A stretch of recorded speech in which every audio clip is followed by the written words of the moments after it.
Once again po, a blessed morning to everyone, to my fellow TikTokers, sa aking mga kababayan. Isang mapagpalang umaga po sa bawat isa at araw. Wapo, ngayon ay araw ng linggo.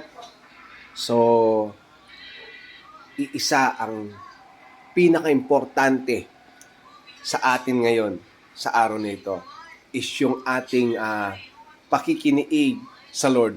Hindi lamang po yung sa pananalangin nating personal, kundi yung ating pagbibigay ng pasasalamat sa ating Diyos na buhay na lumikha ng lupa at ng langit at lahat ng bagay sa mundong ito, lalo tigit sa lahat sa ating mga buhay po. Marapat lamang po na bigyan po natin ng halaga ang ating Diyos.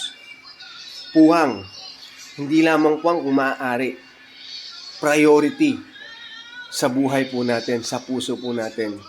Lalo na po sa mga nangyayari sa paligid po natin kung titingin po tayo. Yung mga hula po sa Biblia, unti-unti ay nangyayari na po at nakikita na po natin ng ating mga mata yung mga sign na ang Diyos po, ang Panginoong Hesus ay malapit nang dumating.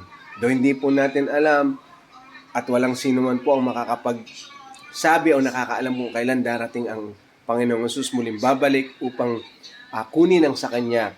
But this is the very important things po sa buhay natin.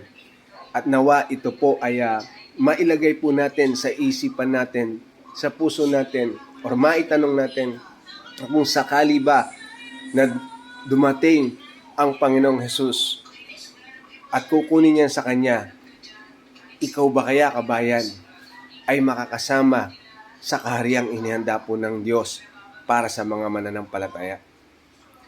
Kaya po itong araw na ito, every Sunday, do maraming tao na kahit na Sunday po ay hindi na rin pinapansin yung pagdalo sa gawain po ng Lord.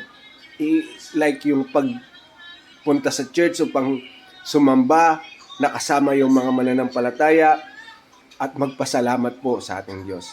Nawa po, mga kababayan, sa panahon po natin ngayon lalo na, wala po tayong ibang pwedeng pagtiwalaan, sandalan, lapitan, lalo na sa mga pagsubok at hamon sa buhay na ating pinagdaraanan, walang iba kundi ang ating Diyos na buhay. Sa pamamagitan po at sa pangalan po ng ating Panginoong Hesus. Nawa po sa umagang ito ay patuloy po ng ating Panginoong Hesus ay mangusap po sa bawat isa sa inyo, mga kababayan, na kung saan ay mabigyan po natin ng puwang o lugar sa puso natin ang Diyos. Mabigyan natin siya ng halaga na kung saan kahit na itong Sunday lamang po o every Sunday ay dumalo po tayo sa gawain ng ating Panginoong Hesus. Ang sabi po kasi ng banal na kasulatan in Hebrews chapter 10 verse 25, huwag po nating kaliligtaan ang pagdalo sa mga pagtitipon gaya ng ginagawa ng ilan. Mag-aral tayo sa kanyang salita at magpalakasan po sa isa't isa sapagkat nalalaman ninyong malapit na dumating ang Panginoon. Yun po yung nakalagay sa Hebrews chapter 10 verse 25.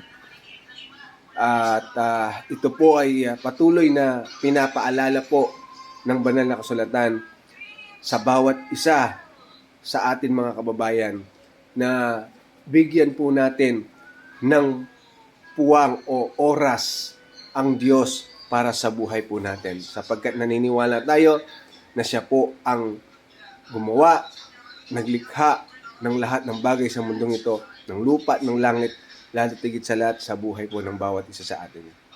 Salamat po at patuloy po nating i-acknowledge sa ating sarili na kung tayo po ay hiwalay sa Diyos, ay wala po tayong magagawa. Kaya maraming salamat po, mga kababayan. Patuloy po ng bawat isa sa inyo, bawat isa sa atin ay patuloy po na pagpalain ng Lord at patuloy na proteksyonan ang ating mga buhay, lalo na ang ating pamilya at ang ating mga hanap buhay. Maraming salamat po, and God bless you all. In Jesus' name, Amen.